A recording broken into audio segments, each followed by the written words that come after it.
just didn't want to make a hard decision.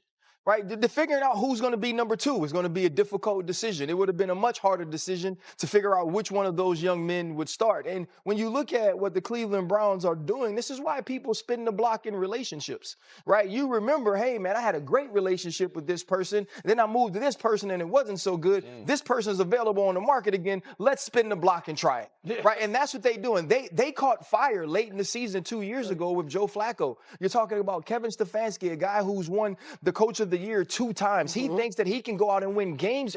Wait a second, did Ryan Clark really just suggest the Browns should trade Shedeur Sanders simply because they handed the QB1 job to Joe Flacco? Picture the scene, a rookie sitting in the locker room watching Grandpa Flacco dust off his old Super Bowl highlights and still somehow walk away with the starting job. Shedeur hasn't even unpacked his bags, and already people are tossing his name around like he's a next day shipping order. Buckle in, because this isn't just drama, it's a full-blown soap opera, and it's about to get messier than late night hot wings. Expected all along. Kevin Stefanski said he was going to name a starter today, and he did. And just like Ocho and I surmised, it's Joe Flacco. The 40-year-old will be making his first week 1 start since 2022 when he's with the Jets.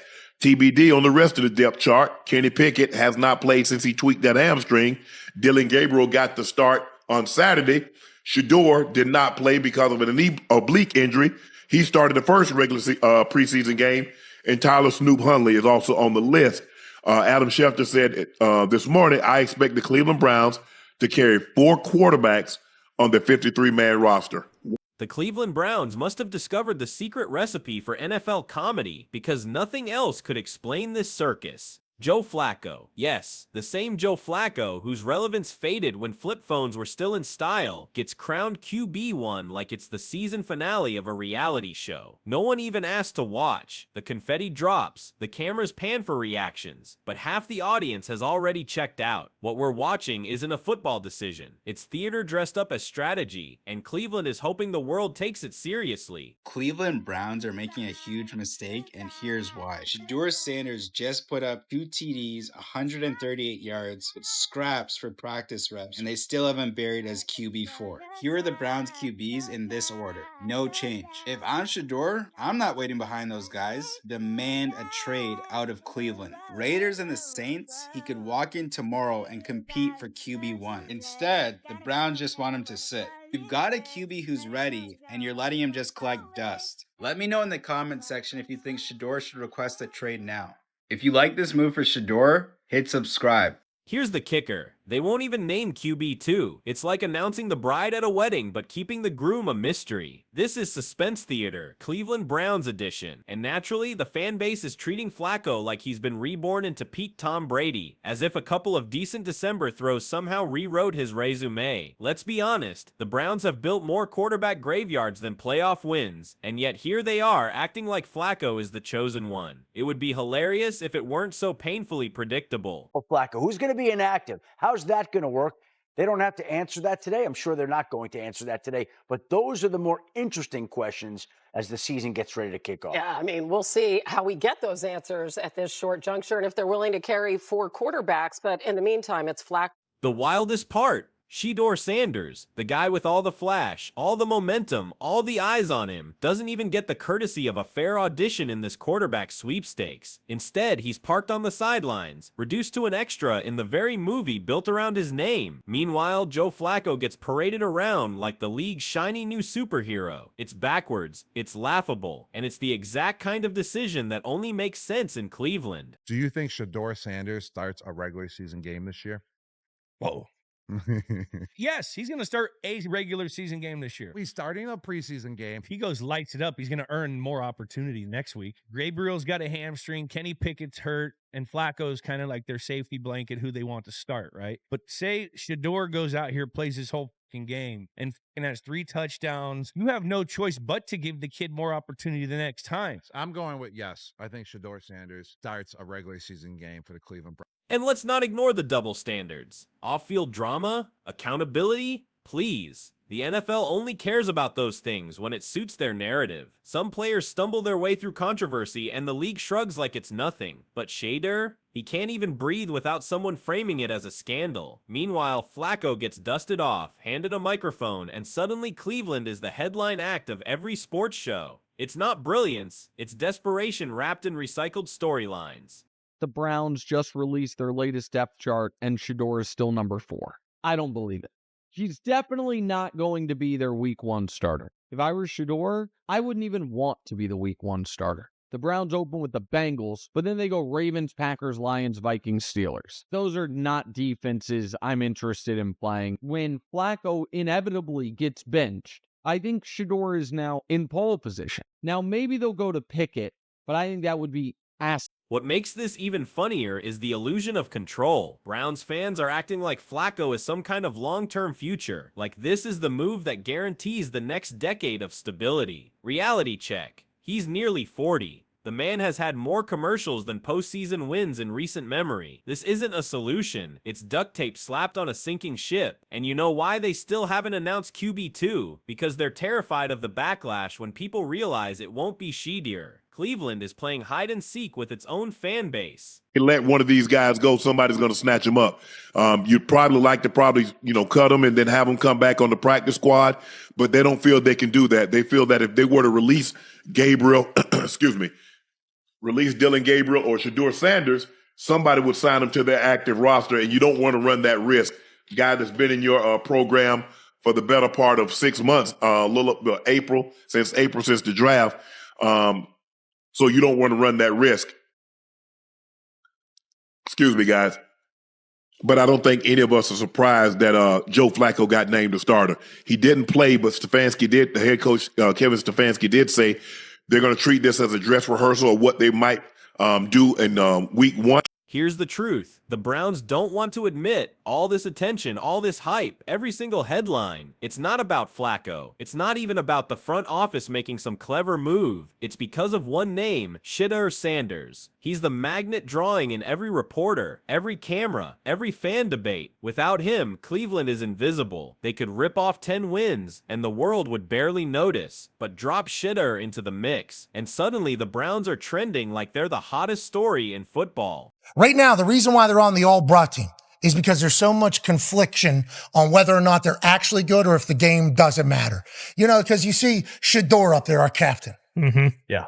Captain, no captain. Climbing. Yep. Just doing everything. Putting his head down. Walking into the stadium, music playing. Yep. Walking with a goddamn guy who had a staff, cornerback Tony Brown. This guy, he has a staff with him at all times when he's not playing ball. I love it. I watched the movie Jungle when I was a kid. Tim Allen had a child with another lady. Yep. Ended up in the jungle. Mm-hmm. That kid comes in because lives in the city. And he's dressed like how this guy dresses. Right. I saw him walk out on the practice. There he is. And what's unbearable is the performance the league is putting on. They want you to believe this is about veterans earning respect, about culture, about fairness. Spare us. Nobody is tuning in to watch Joe Flacco attempt 10-yard outs. People are tuning in because they want to see how Shedeur gets handled, whether he's benched, promoted, or traded. He's the one driving the story. His name is fueling the speculation. The Browns aren't steering this ship. They're passengers in a car. Shedeur's already driving. 5th round could be the guy. Dan, I have been saying all along, I have gotten the sense from you, and you were there, that this was never particularly close to that happening. Because everybody else got hurt. Like, you want him to start the rookie with the hamstring injury or the rookie with the oblique injury, or like they're not, those guys didn't get the practice time they needed in training camp to be ready yet. So look, they didn't announce yesterday that Joe Flacco's starting all 17 games. They're starting the first one. So I do think they're still in the back of their minds. Like, look, first of all, you don't know how a season's going to go. Let's say Flacco and the Browns start 5-0, right? Then you keep it rolling. We don't feel like that's likely. At some point, I do think they'll get a look at these rookies, but I don't think as good as, they had their moments in their preseason games, but I think there's still work to do with both of them and starting. And that's why this whole saga is both hilarious and sad. On one side, Cleveland is basking in the biggest wave of attention they've had in decades. On the other side, none of it is actually theirs. It's Shedeur's gravity pulling everyone in. The Browns are side characters in his storyline, but they're acting like the main stars. The league loves it because drama sells better than competence. But for Shedeur, it's wasted potential. At this point, the only logical move left is to get him traded, save him, save us, and end this circus. He might be coming around if he wasn't already there. And I think you had to be impressed by how he handled himself and how he played. I thought after the game, saying something to Tony Grossi was totally fine. People don't recognize how common that is. I thought the walk-in was a misstep. The guy carrying the giant walking stick in the boombox, but I don't think it's a huge deal. You'd certainly rather him play well and have an awkward pre- and post-game than be perfect pre- and post-game and play poorly. This is the Browns' oldest trick. Take a rare talent, bury him in dysfunction, and then pretend they can't figure out why it all fell apart. Shedeur has already shown he can be the guy, but Cleveland clings to Joe Flacco like he's a 2010 iPhone they refuse to upgrade. They're pretending it works just because it powers on once in a while. Meanwhile, the real future is sitting right there, untouched, still in the box. But Cleveland, they'd rather stick with the relic. It's their trademark move, and it's exhausting to watch. What is an admission of that? That's fair. I'm with RC. I've been from the jump saying start one of those rookies. I think the most interesting thing right now is who's going to be QB2. Who comes out? Yes. Because the depth chart really hasn't mattered up until this point, all that stuff. Sanders has been 4 pretty much throughout. Yeah, and Kenny Pickett really hasn't done much because of the injury. So Right.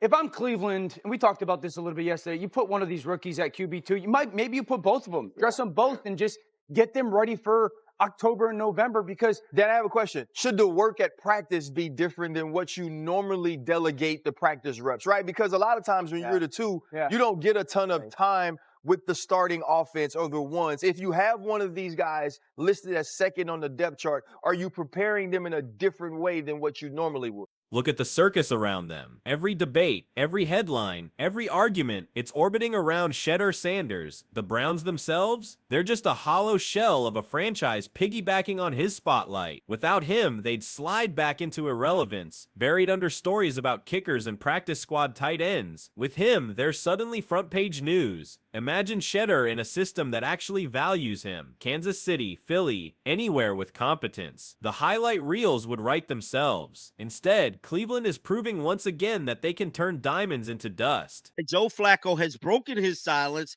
asked to be named the starter for the Cleveland today, man. A lot of people kind of think this coming. He was named the starter yesterday. What does that mean for Shedeur Sanders? We'll just have to wait and see. I'm getting word that a trade is about to go down before the season starts. We know the first game is September the 7th. I believe it's against the Cincinnati Bengals. Now, think about how absurd this is. The Browns are sabotaging their own future while exploiting Shedeur's name for clout. They won't hand him the starting job, but they'll plaster his name everywhere to stay relevant. That's not strategy. It's exploitation with a smile. If he stays, he risks becoming another Browns cautionary tale. Even the diehard fans know the only reason this team matters in the headlines right now is because of Shedeur Sanders. Without him, the Browns fade back into obscurity where they belong. Trade him, and everyone wins. All along been evaluating our guys, and I thought Joe has performed really well in camp and going back to the off-season program. I thought he's done exactly what we've asked him to do, and I think we have a lot of confidence in him. Flacco stated this to reporters, and we'll check out the full interview in its entirety here shortly. This is him speaking to reporters about being named the starter. Well, further, no, we all know how that works. I mean, that's everybody in the league, but it's not really my job to look at it in that way. It's just to kind of go out there and play my game, kind of like I've been doing, all training camp. It's not worrying about, all that stuff. Just going out there and playing my game and being the best I can. Well, further, no, we. For decades, this team has run the same playbook, mismanage talent, spin the narrative, then act shocked at the results. Shedeur is the only reason Cleveland has a spotlight, but the Browns are the only reason he's stuck in limbo. The league knows controversy sells, and Cleveland is milking his name like their lives depend on it. But every day he sits behind Flacco, the frustration grows louder. The truth is simple. Shedeur makes Cleveland relevant, but Cleveland is wasting Shedeur. Trade him, and both sides finally get what they deserve.